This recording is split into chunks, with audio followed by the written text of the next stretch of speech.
Welcome to the Bulwark podcast. I'm Charlie Sykes. I don't often say this because it doesn't often happen, but I had a really hard time getting to sleep last night. In fact, I had a very bad night's sleep because I ended the day by sitting down and reading cover to cover George Packer's new article in The Atlantic, The Betrayal, 20,000 word long, masterful, maddening piece about what happened in Afghanistan. And to say that it is a gut punch followed by more gut punches is understating it somewhat. So that's by way of introducing George Packer, who I'm not blaming for my lost sleep. But good to talk with you again, George. You too, Charlie. It's always good to talk to you. Well, let's talk about this piece. This is one of the longest features The Atlantic has published in many, many years, and it is a devastating portrayal of the failures, the logistical failures, the political failures, the moral failures in Afghanistan.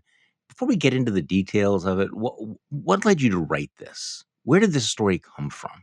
It really goes back many years, Charlie. When I was covering the Iraq War for the New Yorker, I became interested in the Iraqis who worked for Americans, whether it was fixers who worked with journalists like me or more interpreters and other staff who worked for the embassy and for the military, the US military.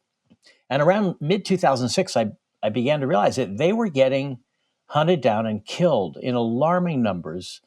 And I wanted to know what the US was doing to help them, either to provide them with more protection inside Iraq or to help them get to safety in a third country, including this one.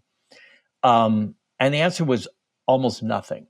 So I wrote a long piece in 2007 with a nearly identical title to this one, called Betrayed, about the Iraqis who had counted on us for protection once this threats started, because they had risked so much to work with us. It put a giant target on them. And that also became a play that ran in New York for 5 months. So that became the beginning of a years long concern with these Afghans and Iraqis who somehow get lost when things go bad, who we just forget about, or we claim we have an obligation, we talk about a debt, and then we don't make good on it. And so for years, I've been on and off writing about this, but this one, more than Iraq, dramatized the issue because unlike Iraq, where there was no collapse of a government and mass evacuations, this was more like Vietnam, where the war came to a calamitous end and people had to escape with their lives on the spot. And so I knew I had to write about it again once August came and the airport became a scene of trauma. Well, it is an incredibly dramatic story, and we can't do justice to it. I urge people to read it. I felt like I was watching this dystopian movie of the collapse of Afghanistan. Your piece is a devastating indictment of the Biden administration, but also, frankly, a rather harsh portrayal of Joe Biden. But you begin the story by pointing out that it took 4 presidencies for America to finish abandoning Afghanistan, that it may have been left to Joe Biden to finish the job, but we had been in the process of abandoning Afghanistan for many, many years, hadn't we? I feel as if we abandoned Afghanistan the minute we got there in 2001. There was a lot of optimism and glory when the U.S. Special Forces came down on horseback and the Taliban were chased into the mountains, and suddenly Afghan girls were coming out of hiding and going to school. And it was a kind of a euphoric moment in this country and in Afghanistan. But already the U.S. was turning its attention away from Afghanistan to Iraq. And the Bush administration basically had a policy of regime change without nation building. And that turns out to be problematic. Nation building itself is hard, if not impossible, but to think you can simply get rid of an old regime and then pretty much leave it to a bunch of corrupt warlords to work things out is a recipe for the return of the old regime, which is what happened in Afghanistan. It continued through the Obama presidency, the Trump presidency, this half-hearted commitment.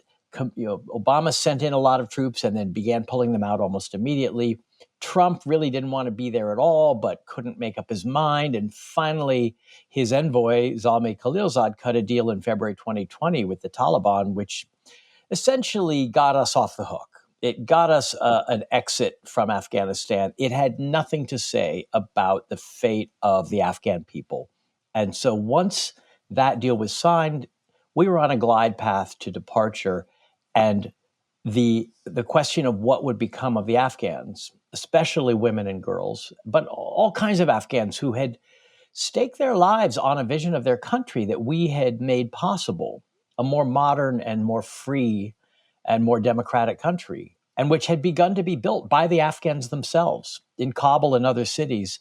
We seem to just not be interested in that any longer, as if it didn't concern us anymore. And Joe Biden's speech in April saying we would end the war and bring the last troops home, which many people thought was the right thing to do. And there are very good arguments for doing Mm-hmm. it. The way he did it suggested that that night, the night he gave the speech, was the end of the war. And Right. Ron Klain said words to that effect afterward, his chief of staff. So that is where I begin to have serious criticisms, because to leave that way, as if it never mattered and as if we owed them nothing, was to guarantee a tragedy, which is what came. Well, I want to talk about the bureaucratic screw ups with the special immigration visa programs and the political miscalculations that surrounded the fall of Kabul. But it's very clear from reading your piece, though, that Joe Biden's speech in April was the culmination of many, many years of his disillusionment with Afghanistan, but also reflected something about his mindset when it came to all of this. Because as you read through the story, and I want to get into some of the details, one of the things that's very clear is that all of these decisions had to be made, by enlisted troops, at the gate of the airport. You had, groups of soldiers, veterans, ordinary citizens, politicians, who came together to save lives, who were basically trying to, compensate for this massive failure by the U.S. government. And it's hard for me to escape the conclusion that much of the tone of this was set by Joe Biden, who frankly just wanted to be done with it and did not seem, and this is bizarre because he ran on compassion and talking about veterans. He ends every speech, God bless our troops, but he really did not seem particularly concerned about our Afghan allies that were left behind. Is that an unfair statement? I think it's fair. I think the evidence is pretty overwhelming. There's a lot in what you just said, Yeah. Charlie, but Yeah. we could add that in saying, may God protect our troops, he did not think that leaving Afghan interpreters Yeah. who worked and fought alongside those troops behind might have a damaging effect on our troops, which it has had. Devastating. That's why in August, so many of them got no sleep for 2 weeks in working their phones and finding contacts at the airport to try to get their interpreters into the airport and out of the country, because it was a matter of honor and shame for them. And the president did not seem to grasp that side of it. It was all about the troops' service and making sure that there's not one more American casualty in a war that has gone on too long and needs to end. That has honor to it, but the other side of it, then we're out of here, does not have honor to it. So Biden has a record here that I looked into last year when I began Hmm. paying attention to this. During the Vietnam War, Gerald Ford called Democratic and Republican senators to the Oval Office in April of 75 as South Vietnam was collapsing and pleaded with them to appropriate some hundreds of millions of dollars, primarily for the evacuation of South Vietnamese allies. And Biden's answer, which has been Hmm. in the record, was no. I'll do it for American evacuations, not $1 for them. And he later gave a speech on the floor of the Senate a week before the fall of Saigon saying, we don't owe them anything. We don't need to evacuate 1 or 100,001 South Vietnamese. That is for essentially NGOs to do. All we have an obligation to do is get our own people out and some foreign diplomats. So he had like a blind spot, as if once the American war was over, we had no more obligations. And I ask myself, where does this come from? Because many things he has said about Afghanistan, beginning back in 2010, when he told Richard Holbrooke, Obama's envoy to Afghanistan, where I'm not sending my boy back there to die for women's rights. We don't owe them this. Fuck it.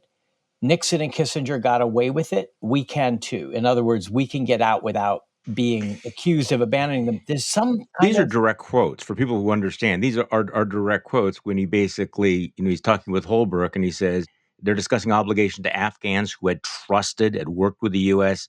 And he said, fuck that. We don't have to worry about that. We did it in Vietnam. Nixon and Kissinger got away with it. exactly. I, I It's hard to swallow that. And some people have told me they don't believe he said it. Well, it's in Holbrooke's diary from that day. So yeah, it's an audio diary. yeah, an audio diary. So what is that? I think it is a kind of blind spot in his sense of where his and our obligations are.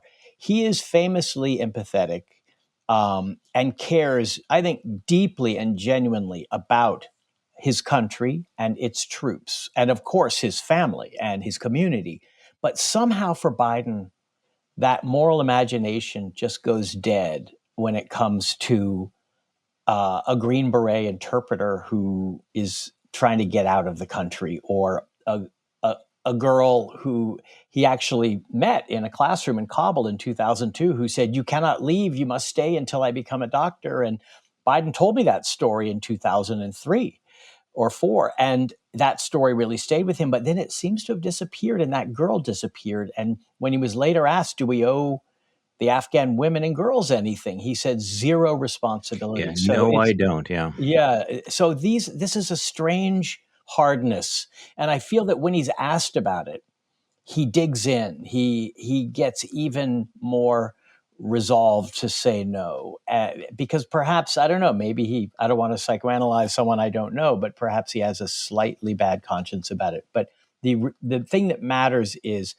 when he was in a position to think about those people in April and give his administration the signal that this was a high, if not the top priority, he didn't do it. And because he didn't do it, the rest of the government followed that lead and didn't act with any sense of urgency, because to actually start evacuating Afghans beginning in April would have taken a lot of effort, a lot of coordination, and some political will. So it needed the president, and the president was not there. Okay, so this is the key question for people who are thinking, look, we needed to get out of the forever war. However it ended, it was going to be chaotic. He was playing the cards that he'd been left by his predecessors, including Donald Trump. And he just didn't want any more Americans to die. So, nothing would have turned out really any differently. You obviously are not accepting that there were alternative paths. There were things that could have been done to avert the human catastrophe that unfolded. Not only that could have been done, but that were being described and urged on the administration day after day, week after week, beginning in April, by members of Congress, a bipartisan House group called the Honoring Our Promises Working Group, by advocates for refugees and veterans groups, the kinds of groups that you would think Biden would really pay special attention to. They were in private meetings, in memos, and then publicly, including with a demonstration outside the White House, urging various measures on the administration. So no one could say they had never thought of these things. And I could tell you what some of them were, the things that Yeah. people should have to confront if they want to say it was always going to be messy. They could have assembled lists of names of Afghans who had applied for the special immigrant visas, of Afghans who were in danger because they were in the Afghan military, especially women, because they were journalists, because of their human rights activism, because they were women's rights activists. They could have assembled names, contact information, and been ready to contact these people when everything fell apart. Instead, they had done none of that. In fact, Axios just published, I think this morning or last night, leaked notes from a White House meeting on August 14th, the day before Kabul fell, in which the NSC is saying we need to find out who our local staff are at the embassy in Kabul and whether they want to leave. This is Mhm. August 14th, the And day before. they don't have They the don't even have that order. They could have begun evacuations in small numbers in a low profile way using charter aircraft to Guam, which we used for the Vietnamese evacuation in 1975. And the Guam option was a big part of what the advocates were urging.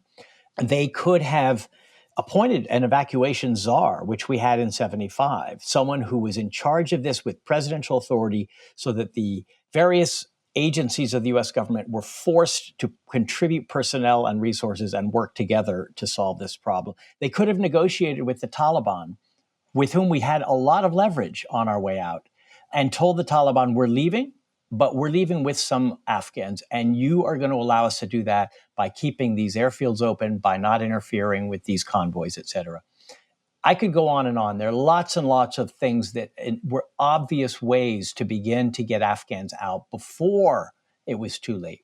And they had their reasons for not doing it, Mhm. but I don't think those reasons hold up very well. Well, let's talk about some of this. I mean, you describe in some detail just the bureaucratic frustration, how slow the process was, levels of incompetence where documents were lost or, needed to be replaced over and over and over again. But some of this also was choice. We go back into the Trump administration, Stephen Miller's influence in slowing down the special immigrant visas. He was not interested in bringing over Afghans. So some of this was a political choice. And then for the Biden folks, they also were concerned, as you described in the article, about the political optics of bringing too many Afghan refugees because they were afraid of the way that that would play on Fox. So some of this is just sort of incompetence in inertia, but some of this is the result of specific choices as Right, well. right. You're exactly right. There is bureaucratic resistance, which is always there. And in this case, really hard to overcome because you've got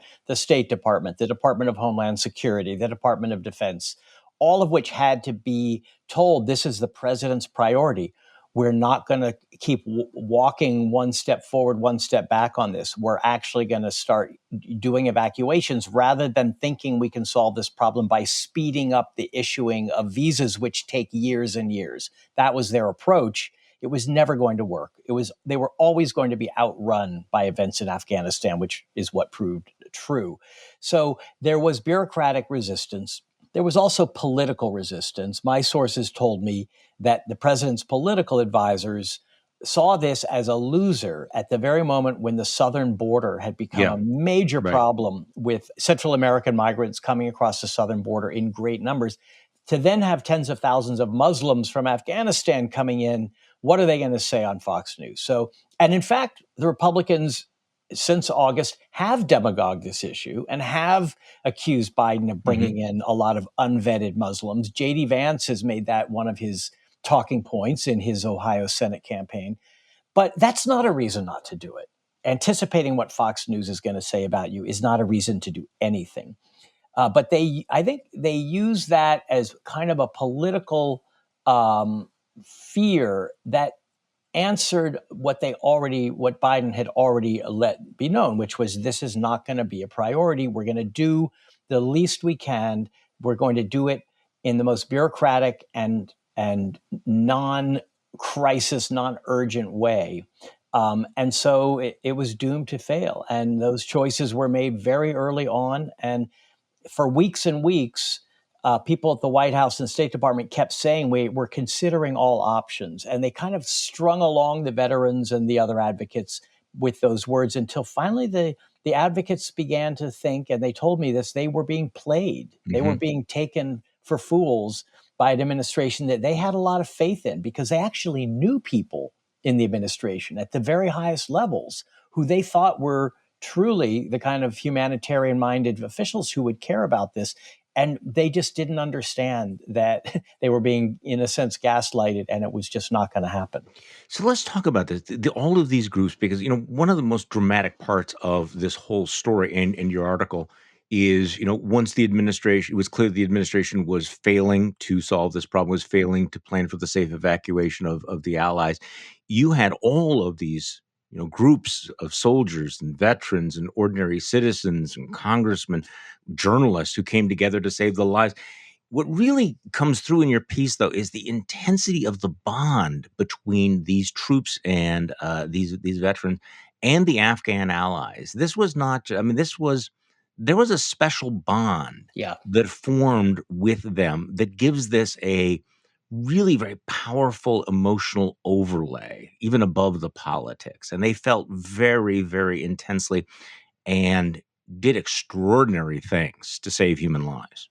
It's absolutely true. I mean, I think the word love is Yeah. entirely appropriate here. I wrote at length about one currently serving Army captain who I call Alice Spence. Yeah, I wanna talk about her. Yeah, tell me about her. She's a mid-30s, mid-career Army officer who was deployed to Afghanistan as a what they call a CST, cultural support team, meaning she was partnering with Afghan women in the special forces. And this is extraordinary. I didn't even know this went Yeah. on. Afghan and American women accompanied Afghan and American special I had forces never read that men before, no, right. on combat missions, on raids against the Taliban and the Islamic State. They, as she put it, walked towards death together. And she became very close to several of the Afghan women that she went on these missions with. These were the FTPs, the female tactical platoons. Exactly, What a exactly. So story, yeah. it's incredible because these are Afghan women. Most Afghan women who served in their military were in offices, but these women were in combat and had weapons, used their weapons, were fired upon, and had to deal with very difficult situations with children and women who were in the company of the targets of the raids. And that was their main job, was to search, talk to, question those children and women. And so incredibly difficult work. You can imagine the bond that formed because there were so few of them. In a 50-person platoon, there might be only 2 or 3 Americans and 5 or 6 Afghan women. So they got closer than the men did, than the Afghan men and the American men. And those bonds survived the redeployment back home of these women. And Captain Spence began to worry about her FTP friends, especially after Biden gave the speech saying the war is over, and got in touch with them. And she showed me all of their texts, and the texts are just heartbreaking because they are not just full of panic and fear and a sense of urgency, but full of love and full of deep, deep concern. She said to me, I didn't do this because of some high, ideal, some moral imperative. I did it because these are my friends and I care about them. And so what she did when August came and Kabul fell, and one of these Afghan women texted her from the streets of Kabul saying, they're here, they're in my neighborhood, what do I do? Captain spent the next, well, really up until today, nonstop working her contacts, working her phone, and being in touch with more and more Afghan women. Because once they heard about her, she became the go-to person, and until hundreds and hundreds of texts were pouring into her phone saying, help me. The Taliban are going to kill me because they kill women who serve in the military.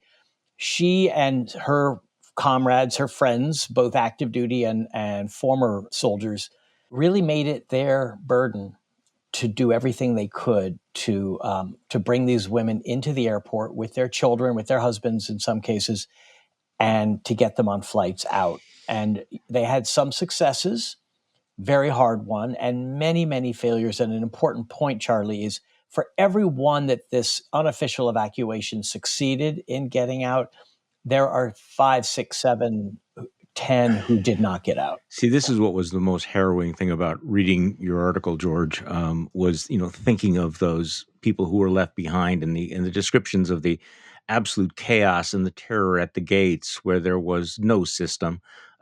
Some people got in and some people got out. Really, no rhyme or reason. Luck seems to be a huge amount. People who Yeah. had documents were sometimes turned away. People without documents sometimes got in. It depended who was on the gate, whether somebody knew someone. These enlisted officers making really these Sophie's choices. This family gets in, this family doesn't. I mean, that's the nightmare scenario here because there there was no system. Okay, I'm going to come back to this, but so afterwards, the Biden administration said this was this historic triumph, and we were told that they'd airlifted 124,000 people, out before August 30th. But you cite estimates that 90% of these special immigration visa holders are still there, didn't get out? Yeah, that's from an organization, Human Rights First, which Yep. has been instrumental in trying to help Afghans get out. Yeah, the special immigrant visa, which Congress created for Afghan interpreters and other direct employees of the U.S. government and military, there's now 40,000 principal applicants, and if you add family members, we're talking maybe 150,000 people. And at the time of the fall of Kabul, there were about 18,000. And Human Rights First estimates that about 10% of those, and they're not all visa holders, some of them are visa applicants, but some visa holders, 90% could not get into the airport and out of the country. So that's, among others, that's who we left behind. So let me read you something you wrote. The achievement of the number we did get out. The achievement belonged mainly to the troops and civilians who worked tirelessly at the airport, and to the ordinary people who worked tirelessly overseas on WhatsApp and Signal, and above all to the courage born of mortal panic and tenacious hope of the Afghans who lost everything. Without the unofficial evacuation efforts, many of them funded by private citizens, the number would have been far lower. But nobody that you talked to who was actually involved described it as a success. So here I had another flashback to sort of Vietnam. The administration has really not acknowledged any of that. They were engaging in a lot of happy talk and, based on your account, disinformation in those final days. Well, some of the groups that were working with Afghans to get out, I asked them, what was your relation with the US government during the evacuation? Was it cooperation? Was it competition? And one of them said to me, it's like you're trying to play baseball and the other team won't acknowledge that you're on the field. It was like they didn't, the US government depended on the unofficial groups to give them names because, as I said, they never compiled those names. They didn't know who they were trying to get out. They didn't know where they were, how to reach them, how to get them to the airport. The US government was focused on, as it legally had to be, American citizens and green card holders, and secondarily on its own embassy staff. That's maybe, I don't know, 8 or 10,000 people. Most of them got out. And if they didn't get out before the 31st, many of them have gotten out since. But that leaves tens of thousands of Afghans who, in some ways, are at greater risk because an American citizen is unlikely to be killed by the Taliban right now. They don't Hmm. want that kind of attention. They've been quite liberal toward foreign journalists, for example. The people who are in danger are the female army lieutenant who lives in some small town in the middle of Afghanistan. There's no media, there's no eyes on this. No foreign press is able to cover this, and no local press is able to Yeah. cover it. And they're the ones who are getting the threatening phone calls, whose houses are being searched, and who, in some cases, are being killed. And they are the ones that got left behind in great numbers because we didn't plan to bring them out. And they're the ones that these outside groups focused on the most. And at best, they got some cooperation from the US government. They would say, we have this bus coming toward the gate. Can it get in? And the US government, the State Department people at the airport, who were working incredibly hard and had an absolutely horrible hand to play, they would say either, yeah, we can get that gate open right now, or it's impossible because the Taliban won't let them through, or we have other people. But it was chaotic, pure chaos. And the key thing was to have not a senior official, but a sergeant who was inside the airport, who you knew and could get on the phone and say, could you please go to the North Gate? There's a group of women. Here's what they look like. I'm going to send them your picture. And when you get to the gate, could you wave Wow. your Wow. monster Yeah. energy drink, Hmm. and they'll know it's you, and then they'll come forward and you can let them in. And for all that to happen, w- everything had to line up, and most often something didn't line up and they didn't get in. Yeah, you have a section called the damned and the saved, and what the difference was, and as you said, it came down to three factors, character, the resourcefulness, doggedness. Second was, what the connections, and the third was luck. I can't even imagine what these troops, what they have experienced, and the memories they're going to have, watching children and parents losing one another, seeing children trampled underfoot. You described one Marine seeing a boy being knifed who was climbing over the wall, a tear gas canister hitting the side of an 8-year-old girl's face, melting her skin, and just these stories of, guys who, managed to fight through the crowds and get up, and American official says, no, I'm not letting you in. And this guy, one of the individuals you described, named Khan, refuses to be turned away, shows his special immigrant visa, and he keeps pushing and insisting. I mean, it's this line between absolute disaster and salvation was so narrow and so fraught, and it went on for such a long time. Does not make the U.S. government look good. So I want to talk about just the decisions that were made for people who think, well, this was always going to be chaotic. They made a couple of decisions, including one was to shut down all the air bases and have one point of extra exit in Kabul. That was one of the key decisions, wasn't it, that led to what happened? Yeah, essentially, the military withdrawal, what they call the retrograde, ended in July. So by the first week of July, all US troops were out except for around 800 or 1,000 who were left behind to protect the embassy and the airport. So essentially, all the hard assets, all the weaponry, the contractors who kept the Afghan Air Force working, all the intelligence support, the logistical support, everything the Afghan military depended on to have a fighting chance against the Taliban was taken out. But we had not begun any evacuations of Afghans at that point.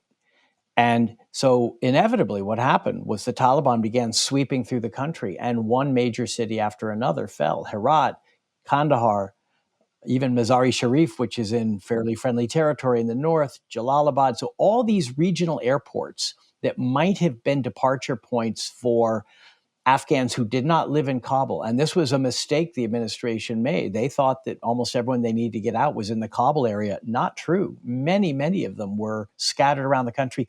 The exits were closed when the Taliban took those cities and those airfields and began setting up checkpoints on the highways. Even getting to Kabul by land became extremely dangerous. So essentially, we allowed the Taliban to take the country before we'd even begun to get people out. And why didn't we, as I said earlier, Charlie, sit down with the Taliban? Because we talked to them all the time. We had regular negotiations in Doha, Qatar. Why didn't we say to them, you cannot take the Herat airport yet because we're not ready for you to do it because we have people there that we need to get out. We're going to create a green zone around the airport and we're going to start bringing people out. I think the Taliban might have had to talk to us about that because they wanted us out and we should have set conditions for our departure. Instead, they had all the initiative as the country shrank to a little circle around Kabul. And even then, we were still in this slow motion days as if we had months and months and months to do this and didn't really need to act with any urgency. And so Kabul became the last point of departure, and the Kabul airport has one single runway. It Mm. is really an achievement that tens of thousands of people were evacuated in essentially about a 10 to 12 day period from a one runway airport. And that is a tribute to the Air Force, to the troops at the airport, to the State Department officials at the airport, to the people outside the country who were helping Afghans via phone, and above all to the Afghans, because to bring your children to the airport in those Unbelievable. circumstances was such a courageous thing to do. The credit does not go to the US government because the US government created that situation. Well, and one of the big miscalculations, of course, was whether or not Kabul was going to fall, and you make it very clear how unthinkable that was, not just to Washington, but to the Afghans themselves. And you tell this one story that's, again, one of these haunting stories where you write about the fall of Kabul, and the Taliban were as unprepared as everybody else for the speed of their conquest. And then you describe this conversation between one of the leaders of the Taliban and the head of U.S. Central Command, General McKenzie. And apparently, the Taliban asked McKenzie whether the Americans wanted control of the city during the evacuation. Yeah, And that McKenzie said, "No, we're just doing the airport and nothing else, and we're not going to go past the perimeter." As you say, that exchange would contribute to making the evacuation the nightmare that it became. I mean, that was, again, one of those key pivot moments where the Taliban are saying, "Hey, do you guys want to keep Kabul for a while?" And we're like, "Hey, no, thanks." that was originally reported in the Washington Mm. Post, and it was a crucial moment because the Taliban were basically saying, "We are not trying to make things harder for you. We want you out of here. What do you want?" And in fact, we might not want Kabul yet. We're not sure we're ready. Kabul to the Taliban was this giant 5 million person city in which they were pretty unpopular and that they Yeah. didn't know very well. And I think they expected a house to house fight. So why not let the Americans get out of here before we have to go in and control a city that we may not be able to control? So instead, from Washington, this wasn't General McKenzie's decision, it was from the White House. The decision was, we are going to secure the airport. That's our evacuation plan. Get our embassy to the airport, get our American personnel out, get American citizens out, and whoever else we can.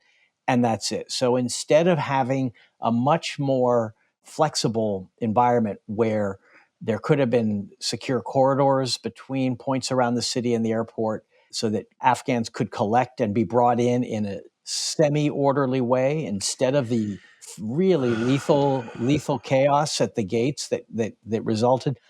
We essentially gave that chance up and said we're going to reduce it to the airport perimeter, which really exposed the Afghans to the chaos and violence of trying to get in those tiny little openings, but also exposed us to terrorist bombings, which is what happened. Why did they make that decision? Do you know? Do we know why in the White House they said, "No, we're gonna do it this way"? Because as you describe it, that seems completely foreseeable that this would happen. So what was going on? Was Biden so locked into getting out by this date, he just like, no to everything? I don't know because I couldn't get an Yeah. answer to that. But what I can surmise based on all the reporting I did do is exactly the answer you just gave. For example, Biden actually could have extended the evacuation. August 31st was a self imposed deadline for the last troops to come out, which had originally been September 11th, which seemed like a very Yeah, strange terrible. date to choose. And I think because of the optics of September 11th, they decided to move it up to August 31st. Biden decided, despite a lot of pressure to keep going, Biden decided that is going to remain the last day, even though we're no longer withdrawing troops. We're now in a full on evacuation, which they did not expect. Now, some people say the Taliban would have stopped cooperating with the evacuation after August 31st. That's possible. I don't think we even tried. I don't think we Okay. negotiated that. And the lack of trying, the lack of imagination, the lack of initiative, that tells me there was a lack of will. There was simply a lack of will to do more than the president and his top advisors thought was absolutely necessary. So what is happening now? Are we still making an effort to get some of these folks out? Is the U.S. government, has it learned its lesson? Are there still private efforts to rescue some of these people? The US government has not learned from this. I don't know if they will. I hope they do because there's so many important lessons to be taken because we will be in this situation again. We've been in it before. The short answer is very little is happening. There are some US government chartered flights leaving the Kabul airport with specific groups of people, whether it's American citizens, green card holders, or SIV, special immigrant visa holders. Those flights are few and far between. Now, there are some practical reasons for that, but there's also, again, just a lack of will. The private groups have kept going, and they've kept going in the face of, at times, non cooperation and at times outright obstruction from the US government. And the ones who I am talking to, and there are many, are absolutely at wit's end. They feel as if the US government has left them to hold the bag, left them to spend their own time, their own money doing what it should be the US government's job to do, while the government, with a certain bureaucratic apparatus in place, does almost nothing. And I can actually give you a number, the number of Afghans who have qualified for repatriation here, whether it's through refugee resettlement or through a program called humanitarian parole, which simply brings them in on a temporary basis, is of all those who have applied since the fall of Kabul, 1% have gotten past the first couple of steps. 1%. 1%, actually less than 1%. So that's not just the State Department. Jeez. That's the Department of Homeland Security, which is being extremely restrictive in how it regards these Afghans. If they can't check every box, they don't qualify. But really, it all comes down to political leadership and the White House. So that to me is where the obstruction is, and the advocates and friends of Afghans are absolutely in despair because they have been doing this now for 5 months on their own time and feel as if at this point they're doing it alone. Well, the piece is the betrayal. It is in the Atlantic magazine, 20,000 words long. It is a masterful account. It is deeply disturbing, but it is definitely a must read. And George Packer's books include, of course, The Unwinding and Inner History of the New America, which won the National Book Award. His most recent, which we've talked about before on this podcast, and you and I spoke about it in Madison, Wisconsin over the summer, Last Best Hope, America in Crisis and Renewal, which was released last year. And if you could do me a favor, George, please consider turning this piece into a book, because it is an extraordinary episode in history, and you are a fantastic storyteller. George Packer, thank you so much for being on the podcast today. I really appreciate it. Thank you, Charlie. And thank you all for listening to today's Bulwark podcast. I'm Charlie Sykes. We'll be back tomorrow, and we will do this all over again.